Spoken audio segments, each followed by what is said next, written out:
Entonces, aquí está el mismo esquema. Nosotros vamos para agregar a lo que hemos estado conversando, miren aquí está. Tenemos una corriente de entrada. ¿Estamos bien? La corriente de entrada va a ser el flujo de cargas positivas, como podemos observar, hacia el interior de la célula. Esa es una corriente de entrada. Entonces, cuando hablamos de corriente de entrada, vas a valorar a la despolarización. Excelente. En este caso, el corriente de entrada del flujo de sodio está favoreciendo la despolarización de menos 70, menos 55, 0 hasta más 30. Doctor, ¿pudo llegar a más 60? Pudo, pero ¿de qué dependió? De la intensidad del estímulo. Primer término. Segundo, corriente de salida. La corriente de salida es justamente el flujo de carga positiva, el flujo de carga positiva hacia el exterior de la célula. Miren, el flujo de carga positiva. Por eso es que el potasio, ¿no? El potasio es un catión. Está saliendo. Entonces es justamente el que explicará al final por qué estas células se van a empezar a repolarizar. Es aquí. Cómo se van a empezar a repolarizar. Otro término que habíamos hablado, para que lo anoten, es el potencial de umbral. El potencial de umbral es el potencial de membrana que es inevitable en la aparición del potencial de acción. Entonces, tiene que ser como limitante superado para que a partir del mismo se pueda generar una respuesta, ¿no?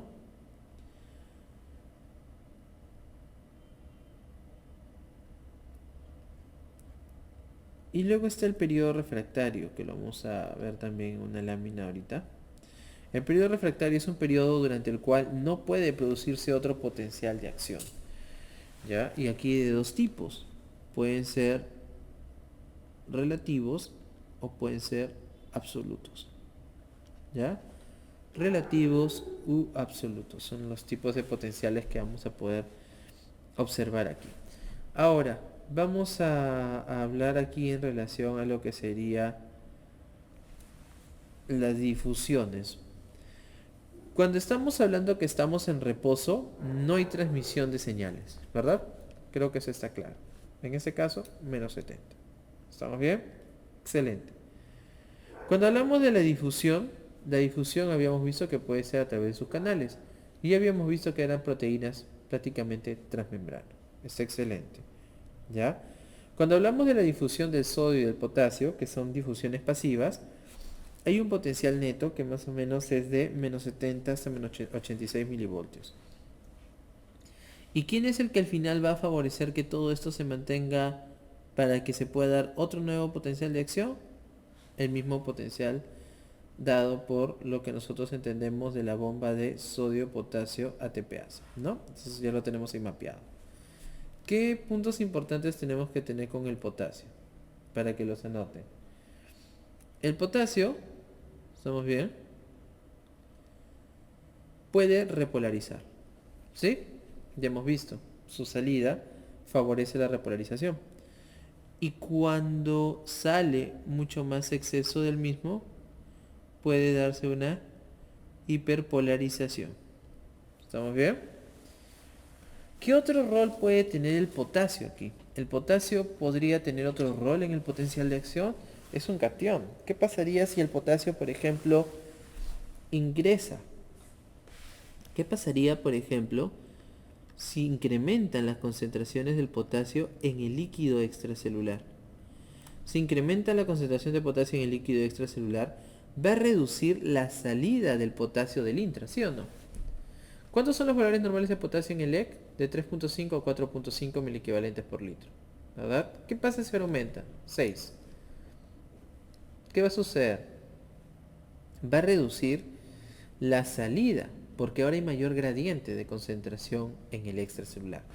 Entonces, cuando incrementa la concentración de potasio en el líquido extracelular, reduce la salida del intra y más bien lo que sucede es que este se queda y puede empezar a ingresar, favorece la despolarización. Miren, la despolarización. Qué interesante. Entonces el potasio puede repolarizar, puede hiperpolarizar, puede despolarizarse. Pero la hiperpolarización nunca se va a dar, doctor, porque estamos hablando de que la bomba de sodio-potasio al final compensa, ¿no? ¿Ustedes creen que es así? No necesariamente. Hace un ratito les estaba mencionando qué pasa si la concentración del potasio aumenta en el líquido extracelular.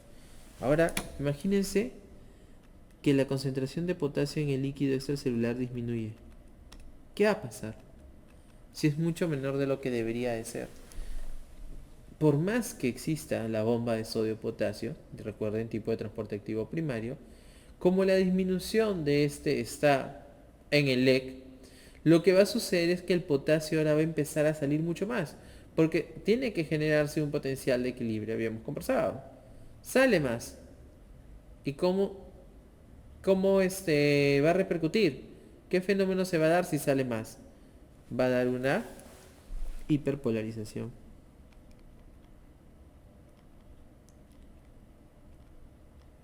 Entonces se puede dar un fenómeno de hiperpolarización por más de que exista un mecanismo de compensación por parte de la bomba de sodio potasio TPasa, claro que sí.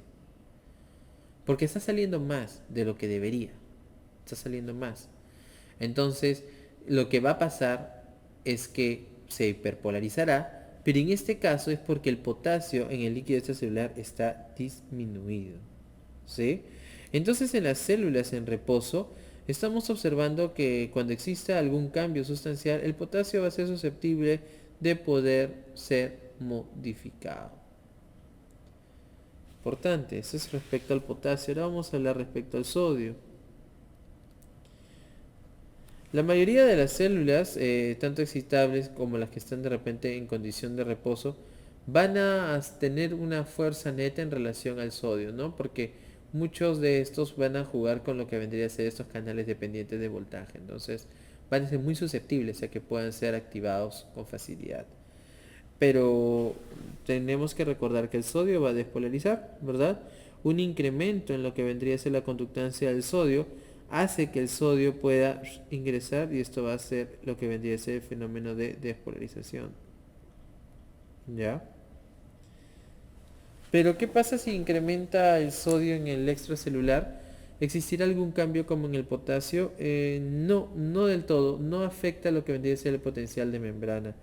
Es decir, el sodio, los cambios a nivel de la concentración de sodio no generan muchos cambios en lo que vendría a ser el potencial de membrana. Entonces, miren las conclusiones aquí. El potencial de membrana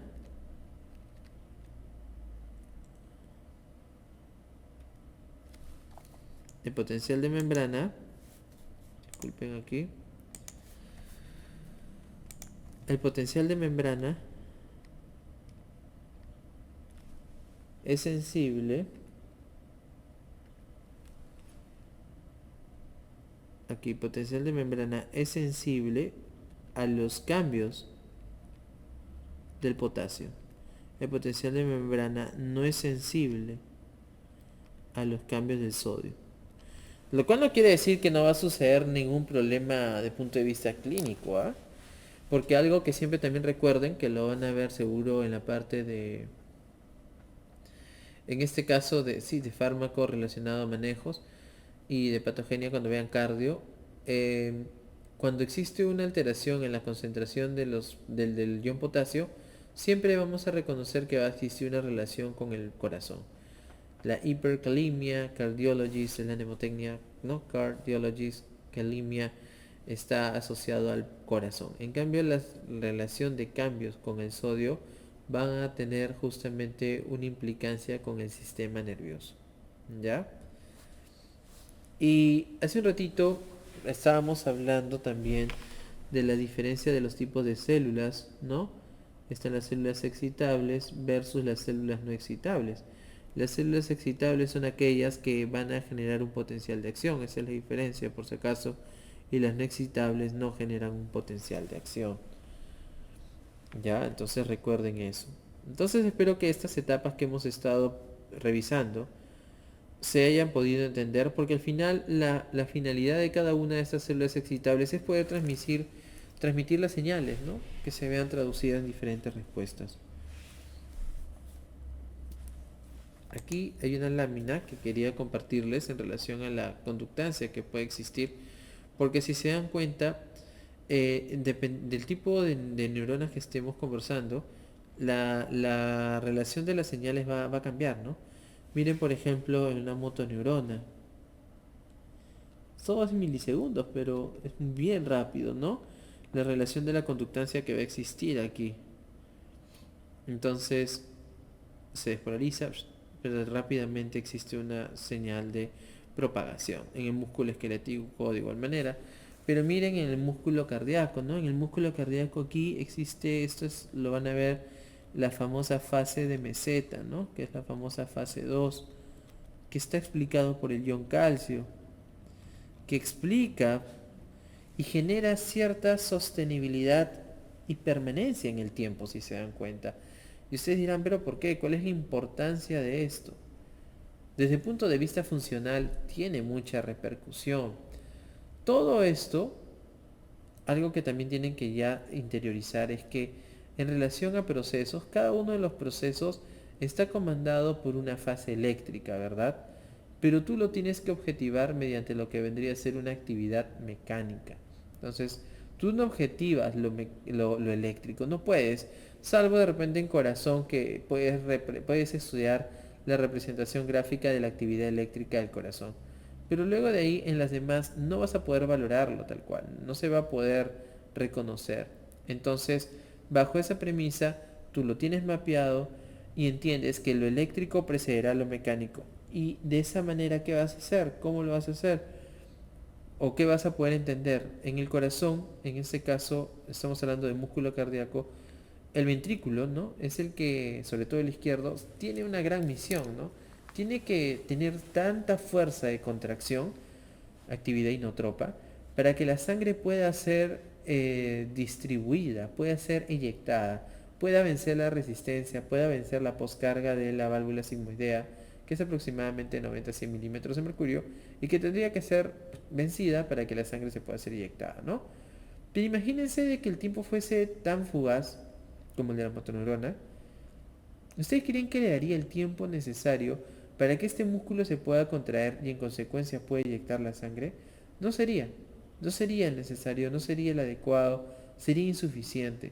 Por esa razón, el cuerpo es sabio y estos cambios conformacionales en relación a cada una de las células existen. Y al final explica de que pueden existir procesos, ¿no? Como esta fase de maceta, que genera una sostenibilidad, ¿no? Y le da el tiempo necesario para que al final pueda este músculo contraerse y de esa manera la sangre pueda ser eyectada, ¿no? Es muy interesante para que ustedes lo puedan reconocer, ¿ya? Entonces, por favor, recuerden, los cambios en la permeabilidad que está existiendo en relación al sodio, no se olviden, siempre con un estímulo, ¿sí? En cada uno de estos está ingresando el sodio y está permitiendo por su misma apertura de que se dé el fenómeno de despolarización, eso es igual. Luego de ahí, cuando existe lo que vendría a ser un punto máximo en relación a la intensidad del estímulo, va a disminuir la permeabilidad del sodio y va a empezar a aumentar la permeabilidad al potasio, favoreciendo que éste pueda salir y estaremos frente a la repolarización. Recuerden que si el potasio llega a salir mucho, se podría hiperpolarizar, pero es la bomba de sodio-potasio la que va a favorecer, gracias a su potencial de difusión, el famoso potencial de membrana en reposo. ¿Sí? No se vayan a olvidar eso, por favor.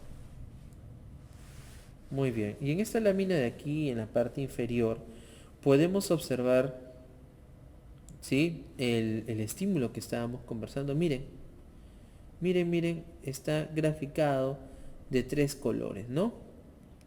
El cual representa diversas intensidades. El famoso potencial de umbral. Miren, por ejemplo, una intensidad 1 ni siquiera ha generado una respuesta, ¿no? Tal cual, ¿verdad? No venció el umbral. El 2 de igual manera, pero miren el 3. Aquí está, dice on, off, prendido, apagado, ¿no? Porque prácticamente estos dos de manera enmascarada se llegan a presentar, se llaman los famosos potenciales umbrales, pero el 3 sí, y recién genera su potencial de acción. Entonces, recuerden, la intensidad es muy importante. La intensidad, ¿sí? La intensidad que va a explicar cada uno de estos procesos.